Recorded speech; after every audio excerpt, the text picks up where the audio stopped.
Good morning students. आज हम करने जा रहे हैं how to add electron means electronic configuration हम कैसे लिख सकते हैं। एज यू ऑल नो कि जो एटम होता है, एटम के अंदर हमारे पास नंबर ऑफ शेल्स होते हैं, मींस नंबर ऑफ उसके अंदर ऑर्बिट होते हैं। इन शेल्स को हम ऑर्बिट बोलते हैं।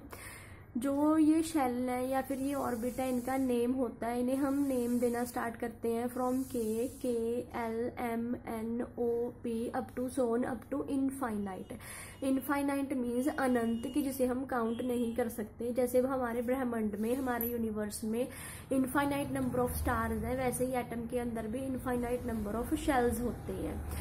अब हमने इलेक्ट्रॉनिक कन्फिग्रेशन करनी है कि इलेक्ट्रॉन को हम एटम के अंदर कैसे ऐड करते हैं। तो एटम के अंदर इलेक्ट्रॉन को बोहरबरी रूल के अकॉर्डिंग ऐड किया जाता है।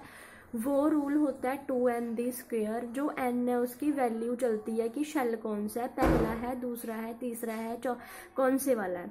अब मान लो मेरे पास k जो है फर्स्ट शेल है, तो अगर फर्स्ट शेल है इसकी n की वैल्यू 1 है।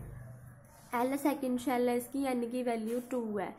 m थर्ड शेल है तो इसकी वैल्यू 3 है। नेक्स्ट n फोर्थ शेल है, इसकी वैल्यू 4 है। o फिफ्थ शेल है, इसकी वैल्यू 5 है। p सिक्स्थ शेल है, इसकी वैल्यू 6 है। तो मैंने 2n² उसमें पुट करके इसकी वैल्यू फाइंड कर ली है।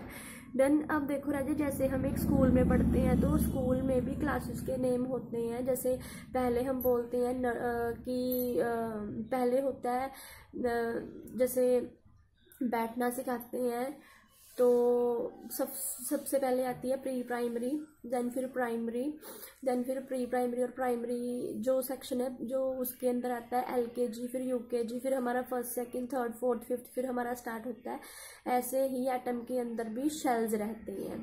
फिर उसके बाद जैसे राजे कि अब आप इस कंसेप्ट को ऐसे ध्यान में रखो कि जब बच्चे क्लास में जाते हैं, बैठते हैं, तो वहाँ पे उनके टेस्ट होते हैं, तो उन्हें एक क्लास से नेक्स्ट क्लास में हम प्रमोट करते हैं। तो ये तो नहीं हो सकता कि अगर मान लो जितने नंबर का, अगर मान लो 600 मार्क्स का पेपर था, अगर उसने 600 में से 600 ले लिए तो ही उसे नेक्स्ट क्लास में प्रमोट करते हैं। तो अब ये रूल लगा के तो मेरे पास नंबर ऑफ इलेक्ट्रॉन आ गए हैं। अब देखो 2 इलेक्ट्रॉन अकोमोडेट करने इजी हैं, 8 को भी अकोमोडेट कर सकते हैं। 18 और 32, 18 के बाद इलेक्ट्रॉन इतने रखने मुश्किल हैं। तो यहाँ पे एक रूल आता है, उसे हम बोलते हैं ऑक्टेट रूल। ऑक्टेट रूल बोलता है कि अगर किसी के लास्ट शेल में एक्सेस ऑफ इलेक्ट्रॉन नहीं आ रहे हैं, तो मान लो अब जब तक इसमें 50 नहीं आएंगे तो नेक्स्ट शेल की टर्न नहीं आएगी। जब तक इसके 32 नहीं आएंगे नेक्स्ट शेल की टर्न नहीं आएगी। जब तक इसमें 72 नहीं आएंगे नेक्स्ट शेल की टर्न नहीं आएगी। तो उन्होंने मिनिमम क्राइटेरिया जो जैसे 100 में 33 का होता है, इन्होंने यहाँ पे भी 8 का रख लिया है कि अगर 18, 32, 50, 72 नहीं आ सकते तो 8 इलेक्ट्रॉन अगर आ रहे हैं तो then it is well and good. तो ये बिल्कुल सही है, ठीक है। तो ये बिल्कुल ओके है कि अगर 8 इलेक्ट्रॉन इसमें अकोमोडेट हो रहे हैं। तो अब नेक्स्ट आता है इलेक्ट्रॉनिक कन्फिग्रेशन। जब लिखते हैं, मैंने कुछ एलिमेंट्स लिए हैं, मैंने उनकी इलेक्ट्रॉनिक कन्फिग्रेशन ये लिखी है। अब हाइड्रोजन का नंबर 1 होता है। अगर नंबर 1 है, अब आपने एक बात ध्यान रखनी है कि जैसे जो एटॉमिक नंबर होता है वही नंबर ऑफ इलेक्ट्रॉन रहते हैं। अब हाइड्रोजन का एटॉमिक नंबर 1 है तो इसमें इलेक्ट्रॉन भी 1 है। तो इलेक्ट्रॉन को कैसे फिल करेंगे? 1। देखो 2 फर्स्ट शेल की कैपेसिटी 2 है। अगर 2 ठीक है नहीं आ रहे हैं इलेक्ट्रॉन, तो अगर 1 मतलब 2 से ज़्यादा नहीं आ सकते, 3, 4, 5 नहीं आ सकते, 2 बैठ सकते हैं, मिनिमम 1 आ सकता है। तो इसमें आ गया 1। अब हीलियम का नंबर था 2। अब हीलियम का नंबर 2 है तो इसमें आ गया 2 इलेक्ट्रॉन। जब 2 आ जाएंगे, जितनी उसकी मैक्सिमम कैपेसिटी है, उसके बाद फिर नेक्स्ट शेल की टर्न आएगी। जैसे कि यहाँ पे अगर 2 आ गए तो फिर नेक्स्ट शेल में 8 आएंगे। अब नेक्स्ट शेल की टर्न 18 है, लेकिन हमने क्या मान लिया, अगर 8 आ जाएंगे तो नेक्स्ट शेल की टर्न आ जाएगी। इसमें 32 है, अगर इसमें 8 आ जाएंगे तो ठीक है, अब नेक्स्ट शेल की टर्न आ जाएगी। अब ऐसे ही हमने क्या किया, सोडियम का नंबर 11 है। अगर 11 है तो उसे कैसे लिख सकते हैं? 2, 8, 1, ठीक है।